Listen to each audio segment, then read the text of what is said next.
Hello, my fellow T-birders.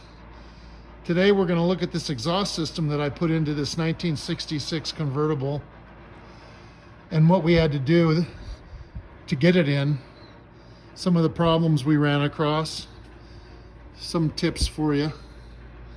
This one went fairly easy. It was very unusual. Normally I have to heat them and bend them, usually in 8 to 12 places. This one I didn't have to do that as much.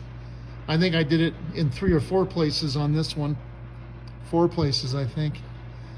And which is very unusual. Personally, I think these are poorly made, but they do ultimately fit, and there's nothing else you can buy. I think they're made by one company, I won't name it. And you can get them on the internet. This one, this is a 66 428. It had a heat riser, but you can see I put the eliminator in. The top of it has a flat gasket, and then you can see the blue one is the exhaust donut. And then you can see how thick the flange is here.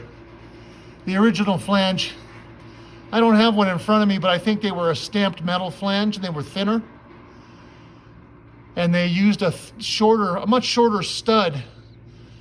The stud I had to use on this one was a 4 1/4 inch stud because of this thick flange. And the new donut, you know, that just makes it pretty thick. And it's a fine threaded, you can see it's fine threaded. So I had to find fine threaded nuts to go on. And then on the other side, this is the passenger side here. On the other side, on the driver's side, you got the same thick flange. And I had to go with a 3 1/4 inch stud. Even though they look like they might be too long, they're not. I can't get an angle there. In order to get these on, I had to go with this longer stud. And this is a donut as well. On this side, it's a donut, exhaust donut. All of these, I've installed, I don't know, 30, 40 of these things. They always hit the bell housing, always.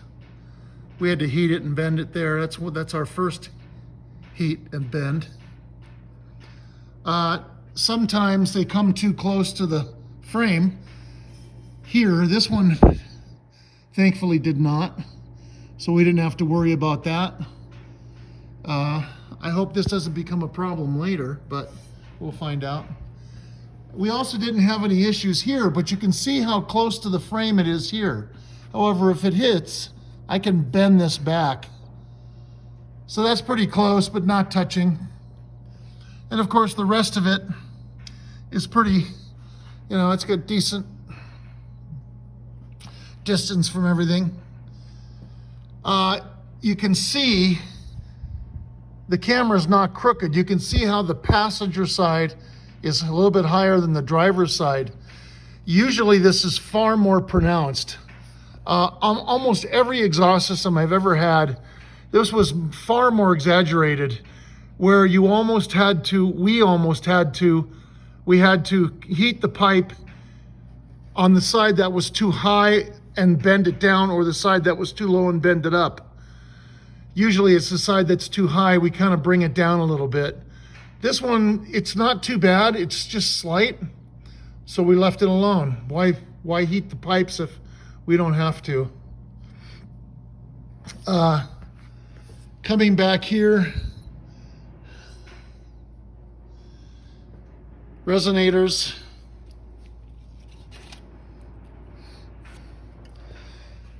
Here's the intermediate hanger. Now originally these had a metal clamp with like a lag bolt. I've got those right over here. These are the original clamps. I ended up using a 2-inch hose clamp.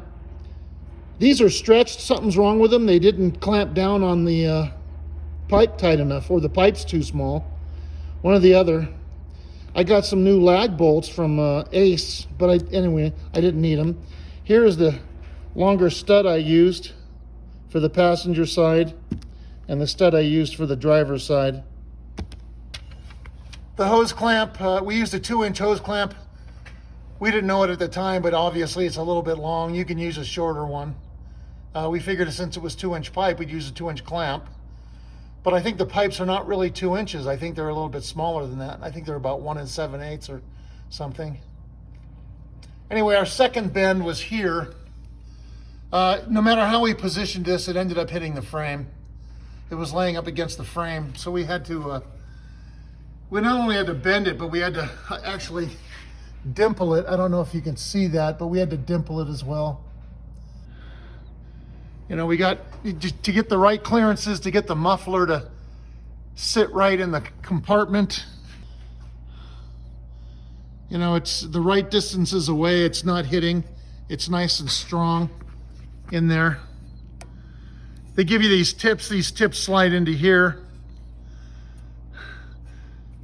These things were bent. They're always bent badly. We had to bend them back, glass beaded them and painted them. You can weld these. You don't have to use a clamp. You can weld them if you want.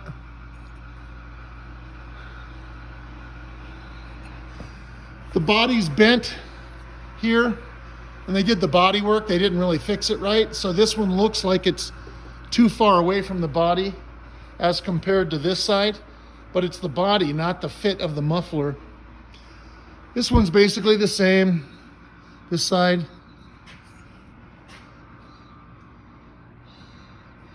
Fits nice in the body. It's a little bit close.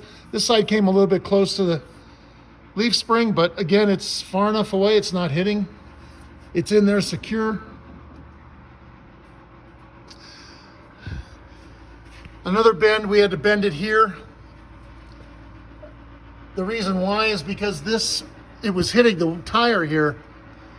Oh, here, that's what we did. Yeah, we had to bend it there because it was hitting the frame. So we brought it down, and then when we brought it down, it was hitting the tire, so we had to bend it up. But you know, we struggled with this for a while. I've never had one of these, not one, of the 30 or 40 or 50 I've done that has fit right. These things were bent poorly. The two sides, this side and that side, didn't match. When you had them on the floor, you can see they didn't match. They were bent differently. You can see the muffler is hanging down more on this side than it is this side.